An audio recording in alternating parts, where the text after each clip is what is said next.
Hello, everyone. Um, I'm here to talk about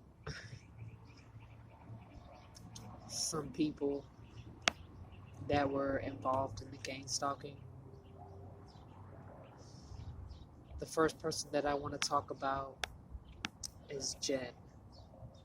Now, I know that that's a pretty broad name because it's common. So,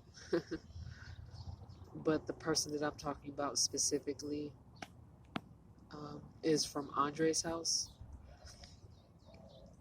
and that's in Phoenix, Arizona.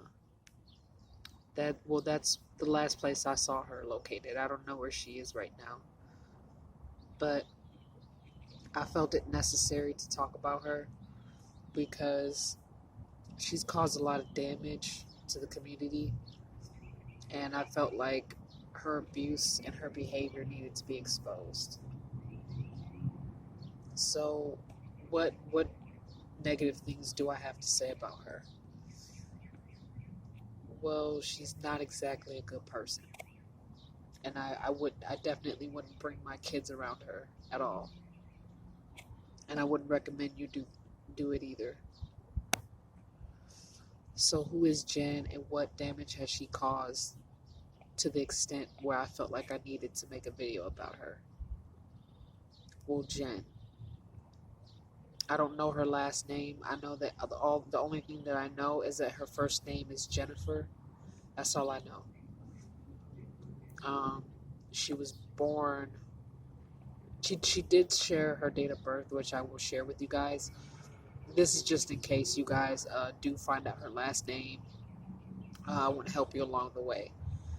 So, what she revealed to me was that her birthday was, I want to say it was July 6th. And I think she's about, I think she was born 97. It's somewhere between 96 and 98. So I want to say it was 97 to be specific. But, to give you like a range of dates to look in between just in case you don't find her under 97, then 96 or 98 for sure.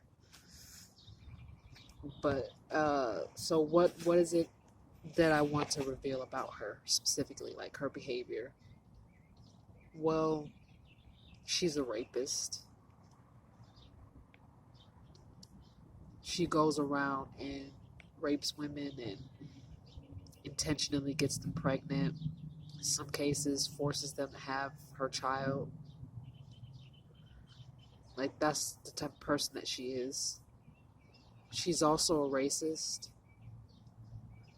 and she started many race wars, which is treason. The crime itself is treason because unless you've gotten some type of like you know government authorized like consent to start a wage war, if you don't get consent from the commander in chief, which is the president of the United States, to start a race war with a group of people, that starting a race war in itself violates people's human rights. Racially profiling people violates their human rights. And so even if the president were to consent to something like that, the president would have to go through the legislation and the judicial system in order to do this, which would bring us right back to Jim Crow era. So this is why the government puts such high consequences for treason, because war is bad for business, first and foremost.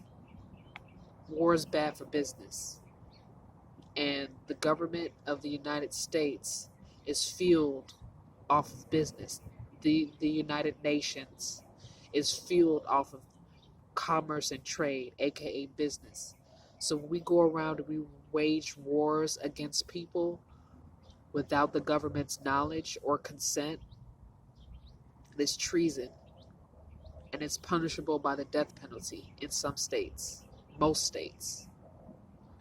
treason will get you the death penalty in this country. So why do I put such an emphasis on it? Right? Why am I putting so much detail into treason?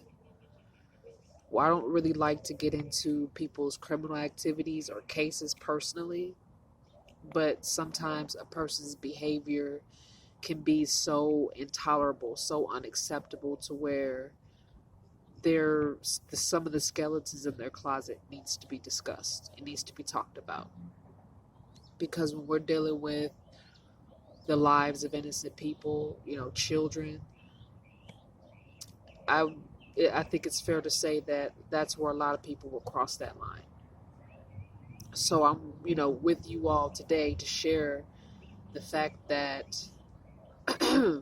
this person, Jen, was willing to hurt innocent people, ruin their lives, and sacrifice children just to be a tyrant, essentially. Now, when I first met her, she did have a mask on, and she had that mask on pretty tight, I'll admit. And because of that, because of that mask that she wore, she was on her best behavior when it came to being around me and dealing with me. It clouded my judgment from making the right decision as far as, disassociating from her, holding her accountable, getting the proper authorities involved when it came to her behavior. She hit it very well. Her sinister, cruel nature, her character, she hid that pretty well from me and a lot of other people. Me, along with a lot of other people, have made the mistake of trusting her and putting her in leadership positions because of moral principles. We shared similar moral principles, but when it came down to her character without the mask, let's just say she pretty much threw those moral principles out the window when her mask fell off. So I felt the need to share today to not only warn people about her behavior and how she's treated people, innocent people, but for those who are probably either have been swept in by the illusion of her mask, or don't know her very well and are thinking about, maybe even possibly doing business with her. Don't. I wish I had received this warning when I encountered her. Everything happens for a reason. So I could say that I want what someone else what someone else has, but I don't know what they had to go through in order to get what they have. So I wish I had gotten that warning about her. I had received little hints, little tips here and there, but it wasn't enough to make me disassociate from her.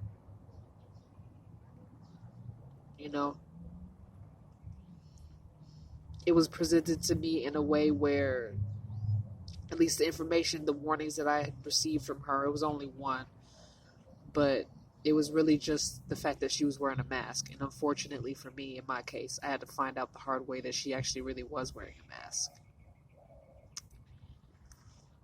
Because I don't like to make assumptions about people from hearsay. I don't do the he say, she say stuff. So if somebody comes to me and says, oh, he or she, I'll listen and I'll take it into consideration. But I'm not going to just assassinate someone's character just based off of what I've heard from someone else. That's not how I roll. If someone shows evidence, if someone's willing to prove their statement, then I'll go along with it. But I don't take anyone's side when it comes down to information being revealed to me about anyone, even if I don't like the person. That's not how I roll. Because when it comes down to judging a person's character, I want to have all the information and all the facts. And with Jen, I have enough to say that not only is she not a good person, but she's someone that you need to stay far away from.